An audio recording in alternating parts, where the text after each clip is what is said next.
नमस्कार, स्वागत है आपका प्रेमा देवी न्यूज़ चैनल। मैं हूं अमरनाथ। दोस्तों, बात करेंगे अनुराग यादव हत्याकांड की। जी हां दोस्तों, अनुराग यादव हत्याकांड को लेकर एक बड़ी खबर निकलकर सामने आ रही है। अनुराग यादव के जो पिता हैं उनके ऊपर जो लालता प्रसाद यादव ने जो 1995 में 1995 में जो दीवानी केस लगाया था, वो केस जो है अभी दीवानी कोर्ट ने उसे खारिज कर दिया है। यानी यूँ कह लें कि लालता प्रसाद जो चाल चल रहा था, अब वो लालता प्रसाद की ये जो चाल है वो कहीं न कहीं जो है वो जमी दोष होते हुए दिखाई दे रही है। दोस्तों, आप सबको जैसा पता होगा, अगर नहीं पता मैं बता दूं कि लालता प्रसाद यादव का जो केस है, ये केस उनके जो वकील हैं उन्होंने इस केस को लेकर जो है तारीख मांगे थे कि मुझे और एक तारीख दी जाए, लेकिन जो तहसीलदार थे उन्होंने कहा कि अनुराग का जो केस है वो अलग है, वो केस जो है उसके लिए तारीख आपको मिल सकती है, लेकिन जो आपने ये केस लगाया हुआ है अब जो लालता अनुराग के पिता के ऊपर यानी 1995 में जो दीवानी केस लगाए हो, उस केस के लिए कोई तारीख नहीं मिलेगी, उसकी सुनवाई जल्द से जल्द होगी। यानी 28 अप्रैल को तारीख थी अनुराग केस की जो है, उससे पहले ही दीवानी कोर्ट ने उसका जो ये केस था, यानी जो उसने दीवानी केस लगाया था ज़मीन के विवाद को लेकर, उसे खारिज कर दिया था। दोस्तों, आप सबको पता है कि 28 तारीख को जो केस थी अनुराग यादव हत्याकांड की, लालता प्रसाद यादव अभी चाल पे चाल चल रहा है। उसने जो है लोगों को ही नहीं, उसने अनुराग के पिता को ही नहीं, उसने जो है प्रशासन को भी गुमराह कर रहा है। जी हाँ दोस्तों, प्रशासन से वो जो है एक एक नया बहाना बना के वो तारीख पे तारीख ले रहा है। अभी आपको बता दूं कि जो दूसरी तारीख मिली है वो दोस्तों 5 मई की तारीख मिली है। 5 मई की उसको तारीख दी गई है। अभी जो 28 अप्रैल की तारीख थी उसमें उसने डाला एफिडेविट की जो है मुझे तारीख दी जाए, अभी उसको तारीख दी गई है। लेकिन दोस्तों, क्या ये तारीख पे तारीख लेके क्या वो बच पाएगा? वो कितनी तारीख लेगा? उत्तर प्रदेश के मुख्यमंत्री योगी आदित्यनाथ का एक वाक्य था दोस्तों, आप लोगों ने भी सुना होगा वो वाक्य। योगी आदित्यनाथ ने बोला था कि जो है बकरे की अम्मा कब तक खैर मनाएगी। जी हाँ दोस्तों, उनका वो वाक्य यहाँ पे भी फिट बैठ रहा है। अभी देखना होगा कि बकरे की अम्मा कब तक खैर मनाएगी।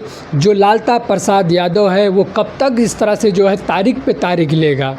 एक न एक दिन तो उसके ऊपर गाज गिरने वाली है, क्योंकि वो तारीख, एक तारीख दिया, 2 तारीख दिया, क्योंकि ये हमारे संविधान में है। अगर कोई अपराधी अगर तारीख मांग रहा है अपना एविडेंस पेश करने के लिए, अपना साक्ष्य पेश करने के लिए, तो उसे मौका दिया जाता है। तो इसी के आधार पर प्रशासन यानी कोर्ट ने भी, तहसील कोर्ट ने भी उसको तारीख पे तारीख दे रहा है। लेकिन कब तक वो इस तरह से तारीख लेता रहेगा? एक न एक दिन उसके ऊपर बड़ी से बड़ी कार्रवाई ज़रूर होगी। और उसका जो मकान है, जिस मकान के लिए उसने अनुराग का गला काट के हत्या किया, वो मकान उसका बहुत जल्द जमी दोष होने वाला है। उसने किस तरह से एक ताइक्वांडो खिलाड़ी, एक 16 साल के बच्चे का जो है सर दर्द से अलग कर दिया उसने। आप देख सकते हैं किस तरह से उसकी माँ जो है बिलक के रो रही है, अपने बेटे का जो है सर लेकर पूरा दिन जो है वो रोती रही, बैठी रही, वहाँ बिलखती रही। एक से बढ़कर एक बड़े से बड़े नेता आए, बड़े से बड़े जो है प्रशासन के लोग आए, बड़ी से बड़ी जो है वहाँ पे भाषणबाजी करके गए, आश्वासन दे के गए कि जो है न्याय मिलेगा, न्याय दिलाएंगे। लेकिन अभी तक न्याय नहीं मिला दोस्तों। 6 महीने का वक्त बीत गया। जितने भी नेता आए, सब नेता बोल रहे हैं कि इसमें इनको फास्ट ट्रैक पर चलाकर जो है ये केस को जल्द से जल्द जो है ये करना पड़ेगा, दिखाएंगे। लेकिन कैसे? उत्तर प्रदेश के मुख्यमंत्री के जो मंत्री हैं, खेल मंत्री गिरीश चंद्र यादव जी, वो आए थे। उन्होंने जो है 5 लाख का जो है चेक दिया अनुराग के परिवार को। उन्होंने भी जो बोला है कि जो है उनको जो है फास्ट ट्रैक पर चलाकर ये केस जो है जल्द से जल्द न्याय दिलाएंगे। आप देख सकते हैं जो गिरीश चंद्र यादव है वो 5 लाख का चेक दे रहे हैं, और उनके साथ में यहाँ पे प्रधान जी भी खड़े हुए हैं।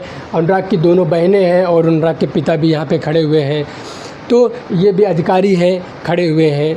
तो आप सोच सकते हैं कि जो ये गिरीश चंद्र यादव थे, ये भी बोल के गए थे कि जो है हम जल्द इस केस को जो है सुनवाई करेंगे, फास्ट ट्रैक पर चलाकर इस पर कोई न कोई बड़ा साक्ष्य निकालेंगे। लेकिन कोई अभी तक दोस्तों इस पर जो है फास्ट ट्रैक पर केस नहीं चला। 6 महीने का दिन बीत गया, लेकिन अभी तक ये केस ऐसे ही लटका हुआ है। और 5 लाख का जो चेक मुहैया कराए हैं, 5 लाख का चेक लेने के बाद में इतनी बड़ी क्षति हुई है अनुराग के जाने के बाद में उनके परिवार को ये क्षति 5 लाख रुपए नहीं भर सकती है। अनुराग का परिवार दर दर भटक रहा है न्याय के लिए, और ये जो है अनुराग के पिता का कहना है कि न्याय ज़रूर मिलेगा। हमें कानून के ऊपर भरोसा है, हमें प्रशासन के ऊपर भरोसा है, हमें उत्तर प्रदेश के मुख्यमंत्री योगी आदित्यनाथ के ऊपर भरोसा है। इस पर हमें न्याय ज़रूर मिलेगा और यकीन करते हैं दोस्तों न्याय होगा, बहुत जल्द न्याय होगा, क्योंकि लालता प्रसाद यादव का जो साम्राज्य है वो गिरना शुरू हो चुका है। लालता प्रसाद का जो है एक एक करके जो उसका साम्राज्य नष्ट होना शुरू हो गया है। उसका जो दीवानी केस था वो अभी खारिज हुआ है, उसके बाद में उसके ऊपर और बड़ा केस लगा हुआ है। और अब उसका जो है जो जिस ज़मीन के लिए जो है जिस ज़मीन पे उसने अवैध मकान बनाया है, वो ज़मीन हड़प कर उसके लिए उसने अनुराग का गला काट के हत्या किया, वो मकान भी अब गिरेगा। यही नहीं दोस्तों, उसका जो पुराना मकान है वो भी गिरेगा। और साथ ही साथ लालता प्रसाद का जो बेटा है दरोगा राजेश यादव, उसकी भी नौकरी जाएगी। जी हाँ दोस्तों, आपको बता दूं फटाक से कि जो लालता प्रसाद का बेटा है दरोगा राजेश यादव, उसने जो है फर्जी मार्कशीट लगाकर उसने दरोगा की नौकरी लिया हुआ है। अनुराग के पिता इसका पूरा साक्षात जो है, इसका पूरा साक्ष्य नहीं, जो इसका जो डॉक्यूमेंट्स है वो पूरा का पूरा जो है प्रशासन को सौंप चुका है। प्रशासन इस पर जो है कार्रवाई कर रहा है, नहीं इस पर जाँच कर रहा है और जाँच पूरी भी हो चुकी है। अब कभी भी उसकी जो है नौकरी जा सकती है। साथ ही साथ वो भी जो है 420 के केस में जेल में जाएगा और उसके ऊपर जो है बड़ी कार्रवाई की जाएगी। उसने जितना दिन प्रशासन को गुमराह किया है, उसके साथ साथ उसका भी जो है पूरा प्रशासन जितना वेतन लिया है वो पूरा वेतन उसे वसूलेगी, और उसके साथ में ब्याज के साथ में। यानी यूँ कह ले कि लालता प्रसाद यादव जो है अब पूरी तरह से नष्ट नाबूद होने वाला है। लालता प्रसाद यादव कोयलारी में सरकारी सर्विस कर रहा था, उसका एक बेटा दरोगा था, उसके पास भी और बहुत सारी ज़मीनें थी। वो चाहता तो अपनी ज़मीन जो है, वो चाहता अपनी ज़िंदगी, अपने बच्चों की ज़िंदगी ऐसे आराम से बिता सकता था, खा सकता था, मौज से रह सकता था, लेकिन उसके ज़मीन की भूख ने उसको जो है अपराधी बना दिया। इस तरह अपराधी बनाया कि उसकी पूरी ज़िंदगी, उसका पूरा ख़ानदान नस्ल नबूत उसका जो है ख़त्म होता हुआ दिखाई दे रहा है। दोस्तों इस खबर में इतना ही। अगर आपकी कुछ राय है तो कमेंट में ज़रूर करें। मिलते हैं अगली एक नई वीडियो में, तब तक के लिए आप अपना बहुत ख्याल रखें। नमस्कार, जय हिंद, जय भारत।